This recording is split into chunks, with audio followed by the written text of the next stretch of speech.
اچھا اتنا اسلام میں کیا جائز ہے؟ لامحدود تو ہو ہی نہیں سکتی سرکار، مطلب آج دیکھیں آپ بیوروکریٹس جو ہے ہمارے اون رکھی ہوئی ہے، اس کے علاوہ جو بڑے بڑے نہیں لامحدود تو نہیں ہوگی، مطلب وہ بزنس تو جائے ٹائپ کا گی. ہونا ہے، مطلب کافی ہے نا سر، میرے یا میں مرنے ڈیڑھ مرنے کے گھر میں میرے رہنے بھائی والا بندہ. اسلام میں اگر آپ زکوٰۃ دے رہے ہیں، جی زمین کی پیداوار کا عشر دے رہے ہیں، اچھا تو اسلام کو تو کوئی تکلیف نہیں آپ سے. ٹھیک ہو گیا ٹھیک ہو گیا. آپ کو حیران کن بات بتاؤں، یہ لوگوں کو یقین نہیں آئے گا، آپ بخاری شریف کھولیں، حضرت زبیر جب شہید ہوئے ہیں نا، آج کے اربوں روپے کے مقروض تھے سرکار، کروڑوں نہیں اربوں. وہ آپ سونے کی ویلیو کیلکولیٹ کریں آج کے ساتھ. اب آپ سوچیں کہ حضرت زبیر عشرہ مبشرہ، اور وہ جنگ جمل سے ایک دن پہلے اپنے بیٹے کو کہہ رہے ہیں، بخاری کے الفاظ ہے کہ ہو سکتا ہے میں کل مارا جاؤں تو تم نے میرا قرض اتار. اب آپ سوچیں گے کہ اس کے اوپر قرض اربوں روپے کا ہے، وہ کتنے کتنے انہوں نے. ہوا یہ تھا کہ اس زمانے میں بینک نہیں ہوتے تھے، لوگ جو ہیں وہ بڑے لوگوں کے پاس اپنی مانتے رکھواتے تھے، وہ مانتے انہوں نے رکھوا دی، آگے انہوں نے وہ بھی غریبوں میں بانٹنی شروع کر دی. ادھار تو اتار نہیں ہوتا ہے، حضرت علی کو نہیں تھے حضور ڈیوٹی لگا کے کہ مانتے واپس کر رہی ہیں، وہ ادھر غریبوں میں لٹا دی، اور جن کی مانتے تھی وہ واپس دینی تھی.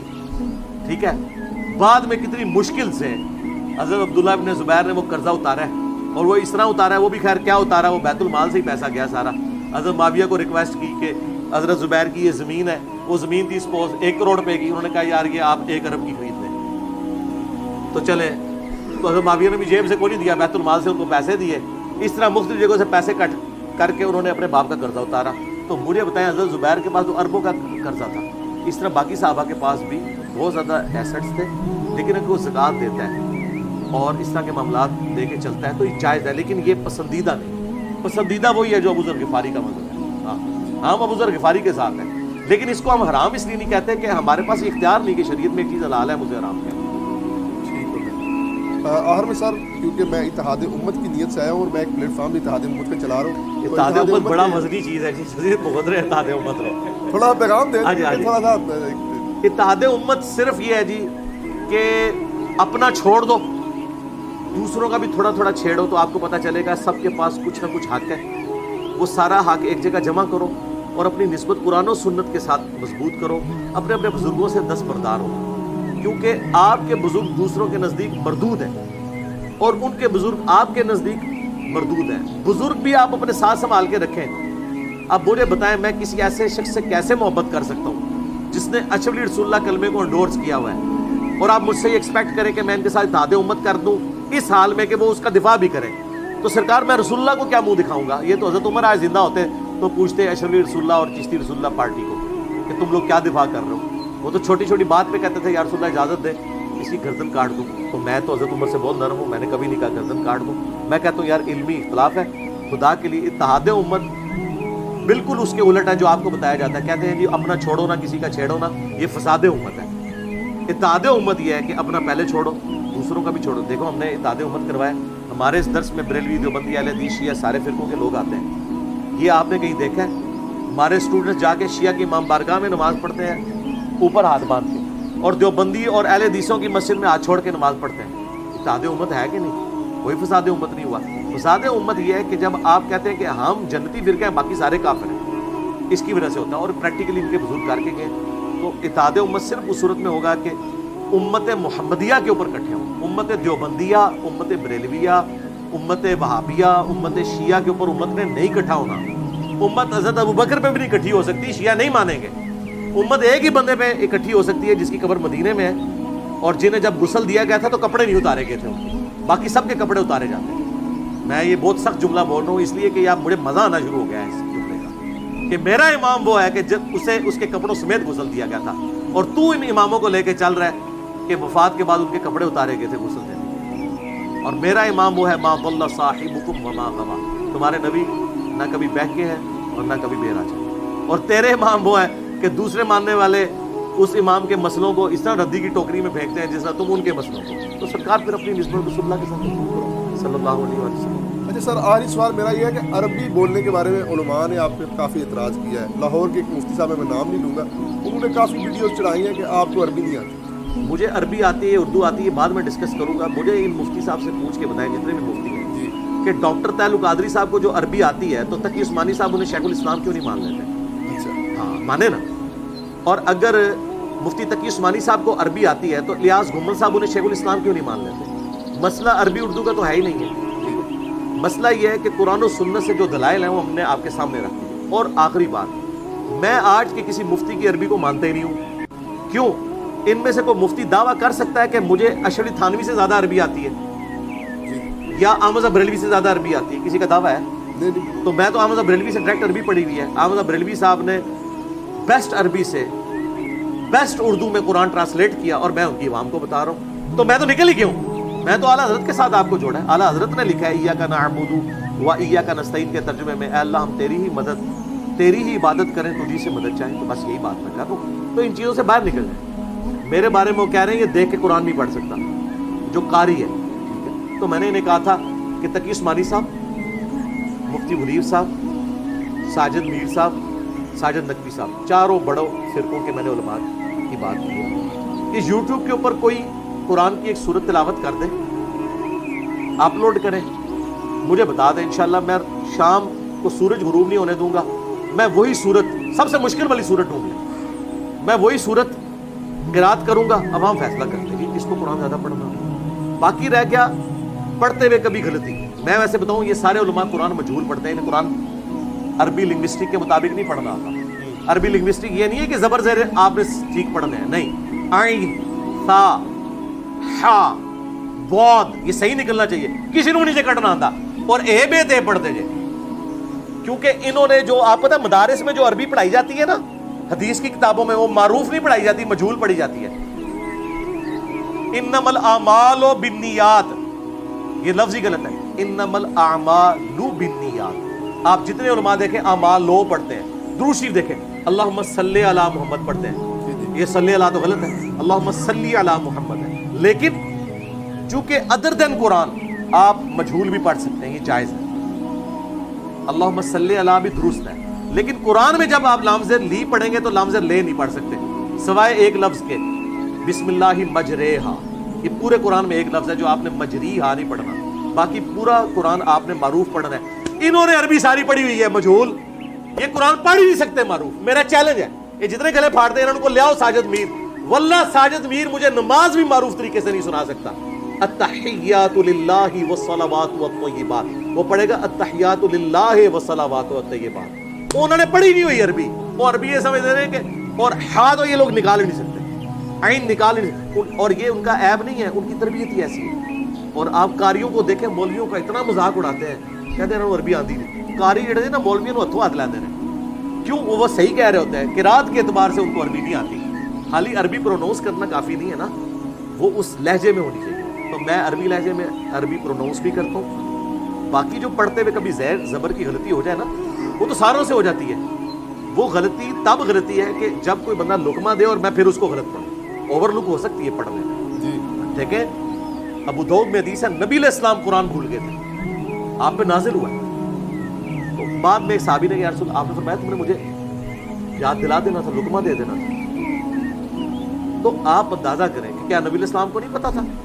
بات یہ ہے کہ کبھی کوئی بندہ اگلی آیت بھول جاتا ہے، یا پڑھتے ہوئے متشابہ آیات آ جاتی ہیں ایک طرح، بعض اوقات آپ دیکھ کے بھی پڑھتے ہیں۔ میں آپ کو پروف ریڈنگ میں بھی بتاؤں، ہم نے جب پمفلٹ لکھے نا تو 10 بندوں سے میں نے پروف ریڈنگ کروائی، اور ایسے بندوں سے بھی کروائی کہ جن کی انٹرسٹ کا وہ ٹاپک نہیں تھا۔ کیوں؟ جو بندہ دیندار ہے نا، وہ حدیث میں اگر کا کے کی غلطی ہوگا نا تو وہ اپنی یاداشت سے اسے صحیح پڑھ رہا ہوگا، لیکن جس بندے کو نہیں پتا ہوگا وہ والی غلطی بھی نکال لے گا۔ مطلب اگر یہ اس میں اگر یہ تے کے کوئی نقطے مس ہوں گے نا تو آپ بابے تے پہ پہنچیں گے، شاید کوئی نہیں، خود ہی پڑھ لو گے۔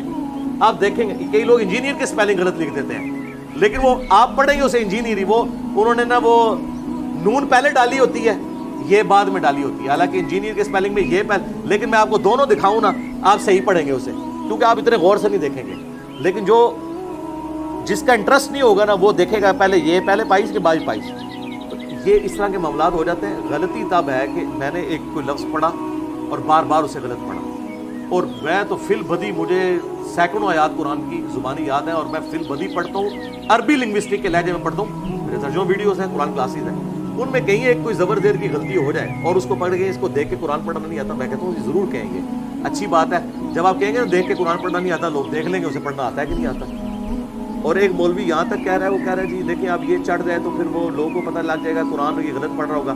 سرکار ہماری جتنی قرآن کلاسز اپلوڈ ہو رہی ہیں اس کے نیچے عربی لکھی ہوئی بھی آ رہی ہے. اگر میں نے پرونونس بھی کہیں غلط کر دیا تو وہ آپ کو لکھا ہوا نظر آئے گا کہ یہ اس طریقے سے ہے. تو پرونونس ڈاکٹر اسرار صاحب سے زیادہ قرآن کو نہیں جان سکتا. ایون ان کے مخالفین بھی مانتے ہیں کہ ڈاکٹر اسرار جیسے کراس ریفرنسز کسی عالم دین کو بھی نہیں آتے تھے، حالانکہ وہ حافظ قرآن نہیں تھے، لیکن کراس ریفرنس وہ اس طرح بیان کرتے تھے. متشابہ آیات میں بھی وہ غلطی نہیں کھاتے تھے، اکا دکا موقعوں کے سوا. 20 سال تک وہ بیان القرآن ریکارڈ کرواتے رہے. اس کے بعد فائنل انہوں نے 98 کے اندر وہ بیان القرآن فائنل ریکارڈ کرایا جو ویڈیو میں. اس میں بھی کئی جگہ زبر زیر کی غلطی ہے، میں نے خود نوٹ کی ہے، لیکن میں نے کبھی وہ کلپ کاٹ کے نہیں چلایا کہ ڈاکٹر اسرار کو قرآن پڑھنا نہیں آتا. اور ڈاکٹر اسرار صاحب کا وہ پورا قرآن مجہول بھی ہے. وہ ہے پڑھ دیتے ہیں ہی کو بعض جگہ پہ، تے پڑھ دیں گے تی کو، ٹھیک ہے، بو پڑھ دیں گے بو کو، ہو جاتا ہے. اس لیے کہ مجھے پتا ہے کہ ظاہر ہے کہ وہ، لیکن یہ چیز میں کوئی ڈاکٹر اسرار کو میں کہتا ہوں جی ڈاکٹر اسرار کو جتنا قرآن آتا تھا نا، تمہارے مرے ہوئے بزرگوں میں، زندہ بزرگوں میں کسی کو قرآن اتنا نہیں آتا، کیونکہ تم لوگ قرآن پڑھ کے اپنے بابے ثابت کرتے رہو. ڈاکٹر اسرار لوگوں کو تو یہی سکھاتا ہے، ٹھیک ہے. تو تمہاری تفسیروں کا میں نے کیا کرنا ہے کہ تم لوگ 50 جلدوں کی تفسیر لے کے مر جاؤ اور شرک ثابت کرتے رہو، تو میں تو اس کی تفسیر مانوں گا نا جس نے قرآن کو اسی طرح مانا جس طرح کہ نازل ہوا. تو یہ کوئی ایسا اعتراض نہیں ہوتا. اور اس لیے یہ اس طرح کا علمی اعتراض میں نے کبھی نہیں دیکھا کہ ہمارے کسی اسٹوڈنٹ نے یا میں نے کسی کی اس طرح کی کوئی ویڈیو کاٹ کے اپلوڈ. حالانکہ مجھے ریئل ٹائم ان کے بڑے علماء جو حدیثیں بیان کر رہے ہوتے ہیں اس میں کئی جگہ غلطی نظر آتی ہے، 2-3 حدیثوں کو مکس کر جاتے ہیں. اب میں اس کو غلطی بنا کے پیش کروں اس طرح نہیں. میں نے 1-2 دفعہ پکڑا، لیکن ساتھ ہی میں نے کہا یہ میں کوئی علمی اعتراض نہیں کر رہا، چونکہ ان کا دعویٰ ہے ان کی جوتی ان کے سر پہ مارو. میں نہیں اس کو سمجھتا کہ یہ اعتراض بنتا ہے. مثلاً ان کے پاکستان لیول کے ایک بہت بڑے پیر ذوالفقار نقشبندی صاحب جو انجینئر بھی ہیں، جن کے بارے میں کہتے ہیں اس طرح کے انجینئر کو ہم مانتے ہیں جو پیر بھی ہو عالم بھی ہو. اس نے کہا کہ بخاری میں لکھا ہے کہ قبروں پہ مارتے مت بناؤ. میں نے کہا بخاری میں حدیث ہے ہی نہیں. اچھا، وہ مسلم میں. لیکن میں نے ساتھ ہی کہا کہ میں کوئی علمی اعتراض نہیں کر رہا، چونکہ ان کا دعویٰ ہے کہ انجینئر بھی ہیں پیر بھی ہیں تو دل کا حال بھی جانتے ہیں اور درس بخاری بھی دیتے ہیں. وہ دی غلطی معاف نہیں ہوئی، انہوں پھر اس لیول پہ پکڑا جائے گا. علمی اعتراض نہیں، ایک جذباتی اعتراض ہے، چونکہ یہ خود دوسروں کے اوپر یہی کرتے ہیں نا اس طرح کے اعتراضات. تو اللہ کا شکر ہے، غلطی بتائیں، ہائی لائٹ کریں، انشاءاللہ ہم اپنی اصلاح کریں گے. اس میں کوئی ایسا مسئلہ نہیں ہے، ہر وقت لڑنے کے لیے جا رہے ہیں. اچھا سر، تمام فرقوں میں کوئی ایک عالم دین ایسا بتا دیں جو مطلب باقی تمام سے بہتر ہو، مطلب آپ کے نزدیک وہ بہتر ہے. آپ کو ہضم ہو جائے گا. جی بالکل. جاوید احمد غامدی صاحب. ٹھیک ہے سر. ہوں میں تکنا کتنا اخلاق نبوت تواڈے مولوی موجود ہے، تواڈے مولویاں دے منہ تے جھگ چھوٹتی ہے جدوں میں جاوید غامدی صاحب دا نام لینا وا. یار کیوں چھوٹتی ہے؟ غامدی صاحب نے تو کبھی آپ کی منجی نہیں ٹھوکی، اس نے تو کوئی گستاخی نہیں کی. غامدی جتنی عربی تمہارے بزرگوں کو بھی نہیں آتی، پڑھتے وہ بھی مجہول ہیں، قرآن بھی مجہول، لیکن وہ سر لیکن عربی لیکن پڑھ رہے مجبور. قرآن سے پوچھیں گے تو عربی غلط پڑھ رہے ہیں. میں ویسے بتا رہا ہوں، ویسے زبر زیرے صحیح پڑھنا اور وہ عربی شاعری بھی ان کو کمال آتی ہے، ان کے مولویوں سے زیادہ عربی آتی ہے. تو میرا نہیں رائٹ میں کسی کے بارے میں میں ان کو کیوں بہتر سمجھتا ہوں. میرے نزدیک داڑھی، فرقہ، شلوار ٹخنوں سے اوپر کرنا، رفع دین کرنا نہ کرنا، اس سے بڑی چیزیں ہیں توحید اور ختم نبوت. میرے نزدیک کسی بریلوی دیوبندی اہل حدیث کی توحید اور ختم نبوت کا عقیدہ اتنا مضبوط نہیں جتنا غامدی صاحب کا. لیکن آپ سر انہیں منکرین حدیث میں بھی کنسیڈر وہ تو بعد کی بات. منکرین حدیث سب سے بڑے حنفی ہیں، کہتے ہیں بخاری مسلم سنیوں کی کتابیں نماز رفع الیدین سے پڑھتے نہیں، کہتے ہیں بغلوں میں بت رکھ کے آتے تھے. منکرین حدیث تو حنفی ہیں. ٹھیک ہے، بات تو یہ ہے نا. غامدی صاحب کا عقیدہ توحید بھی دیوبند بریلوی اہل حدیث شیعہ سے بہتر. غامدی صاحب کا ختم نبوت کا عقیدہ بھی، وہ کسی باب بزرگ کی وہ اس طرح کی کسی عبارت کو وہ تو صوفیاء کو آڑے ہاتھوں لیتے ہیں، ان سے بہتر. تو باقی چیزیں تو بعد میں آئیں گی نا. پہلی چیز توحید اور عقیدہ ختم نبوت ہے. اس کے اعتبار سے زندہ لوگوں میں غامدی صاحب سے بڑا کوئی عالم دین نہیں ہے جو اتنی دلیری کے ساتھ یہ عقیدہ رکھتا ہے. اس لیے میں ان کو بہتر سمجھتا ہوں. اگر آپ کے علم میں کوئی ہے تو لیں، میں ابھی اس کو پہلے نمبر پہ ڈکلیئر کر دیتا ہوں. ہاں مفتی منیر صاحب سامنے آئے اور کہیں کہ میں چشتی رسول اللہ اور جو صوفیاء کی جتنی گستاخانہ عبارتیں ہیں انہیں ردے کی ٹوکری میں پھینکا جائے، کتابوں کی پرنٹنگ بند کی جائے، آندہ سے میں غامدی صاحب سے ان کا بھی نام لے لوں گا. لیکن ساتھ ان کو کہنا ہے کہ بابوں کو پکارنا بھی شرک ہے، توحید بھی صحیح ہونی چاہیے، میں ان کا نام لوں گا.